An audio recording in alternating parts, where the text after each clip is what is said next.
ओम नमः शिवाय। हर हर।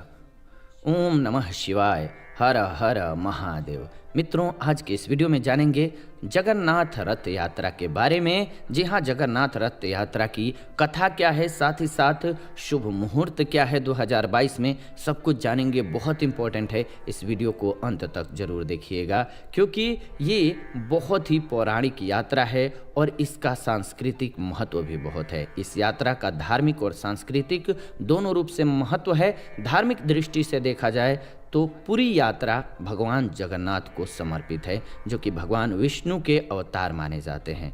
धर्म की आस्था का मुख्य केंद्र होने के कारण इस यात्रा का महत्व और भी बढ़ जाता है। कहते हैं कि जो कोई भक्त सच्चे मन से और पूरी श्रद्धा के साथ इस यात्रा में शामिल होता है तो उनको मरणोपरांत मोक्ष की प्राप्ति होती है। जी हाँ, मोक्ष की प्राप्ति जो है सर्वश्रेष्ठ प्राप्ति है मानव जीवन की।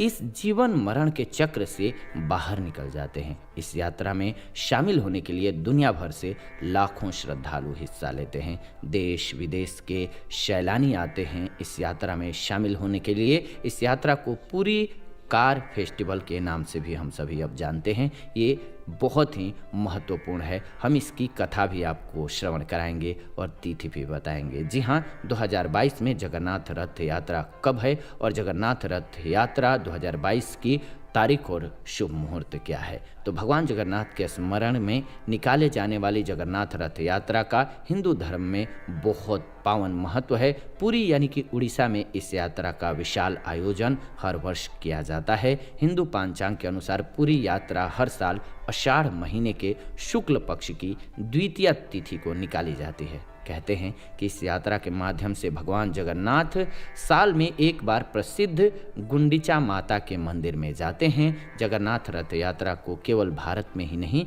बल्कि दुनिया भर में एक प्रसिद्ध त्योहार के रूप में जाना जाता है। विश्व भर के लाखों लोग इस यात्रा में शामिल होते हैं, आते हैं, साक्षी बनते हैं। रथ यात्रा से एक दिन पहले श्रद्धालुओं के द्वारा गुंडीचा मंदिर को धो दिया जाता है। इस परंपरा को गुंडीचा मार्जन कहा जाता है। जगन्नाथ से यहाँ आशय जगत के नाथ यानी कि भगवान विष्णु से है। उड़ीसा राज्य के पुरी में स्थित भगवान जगन्नाथ मंदिर भारत के 4 पवित्र धामों में से एक है। हमारे हिंदू धर्म के मान्यता के अनुसार ऐसा कहा जाता है कि हर व्यक्ति को अपने जीवन में एक बार जगन्नाथ मंदिर के दर्शन के लिए जरूर जाना चाहिए।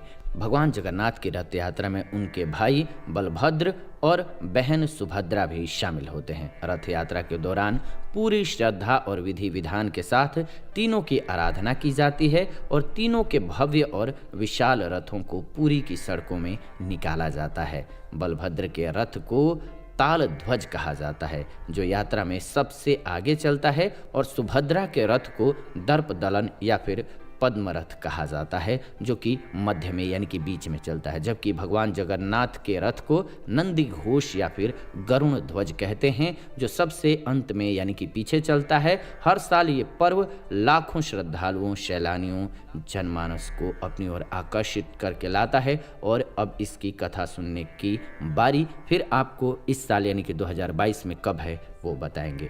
वैसे तो जगन्नाथ रथ यात्रा के संदर्भ में कई सारी धार्मिक पौराणिक मान्यताएं जुड़ी हुई हैं, जिनमें से एक कथा का आपको हम श्रवण कराने जा रहे हैं। एक बार गोपियों ने माता रोहिणी से कहा कि रास लीला के बारे में हमें जानना है, माते जरूर बताइए। उस समय सुभद्रा भी वहां पर उपस्थित थीं। तब माँ रोहिणी ने सुभद्रा के सामने भगवान कृष्ण की गोपियों के साथ रास लीला का बखान करना उचित नहीं समझा।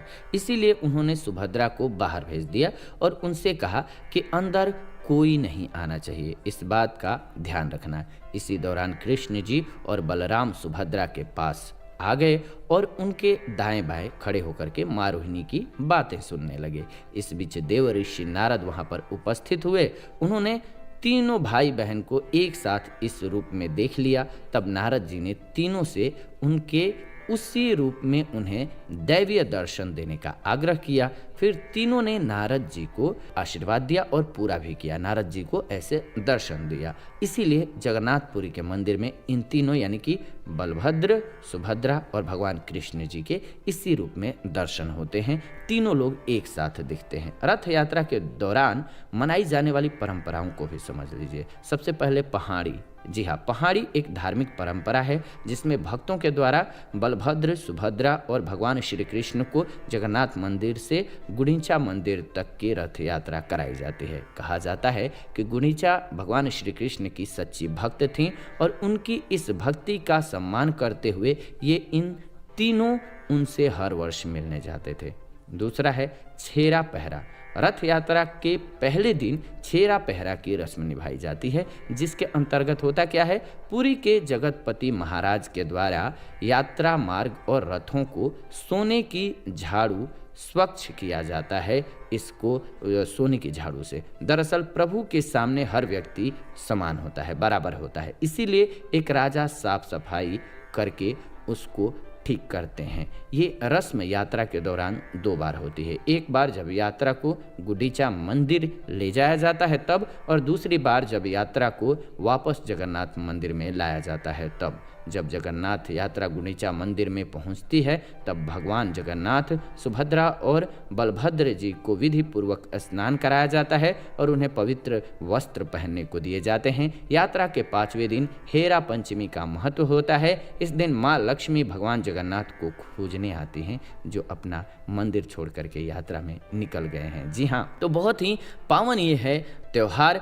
इस साल जो है 1 जुलाई को है। जी हाँ, जून 30, 2022 को 10:50 से द्वितीया तिथि आरंभ होगी। लेकिन चूंकि हमारा शास्त्र जो है वो उदय तिथि को लेता है, जबकि सूर्य उदय हो रहा हो उस समय पर यह तिथि होना चाहिए, तो इसीलिए 1 जुलाई को रहेगा 2022 को। ये द्वितीय तिथि जो है वो 1 तारीख को ही समाप्त भी हो जाएगी, 1 को ही मनाई भी जाएगी और 1 को समाप्त होगी तिथि कब, तो 1:10 पर। जी हाँ, 1:10 27 सेकंड तक समाप्त हो जाएगी। द्वितीय तिथि का समापन हो जाएगा, इसके बाद इस त्यौहार की समाप्ति हो जाएगी। जगन्नाथ रथ यात्रा बहुत ही शुभ यात्रा है। एक बार प्रेम से जय माँ लक्ष्मी, जो कि भगवान विष्णु की अर्धांगिनी है, और ओम विष्णवे नमः जरूर लिखिए कमेंट में। आपको ये वीडियो और जानकारी कैसी लगी हमें कमेंट करके ज़रूर बताइए। ऐसी ही जानकारीपूर्ण वीडियो इस चैनल के माध्यम से हम लेकर के आते रहते हैं, तो ऐसी जानकारीपूर्ण वीडियोज़ के लिए इस चैनल को सब्सक्राइब कर लीजिए, बेल नोटिफिकेशन को ऑन कर लीजिए, ताकि नई वीडियो जब भी हम लाएँ नोटिफिकेशन आपको सबसे पहले मिले। साथ ही साथ वीडियो को लाइक कर दीजिए,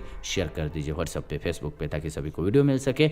आप देख रहे हैं जीवन जीने की कला स्पिरिचुअल चैनल।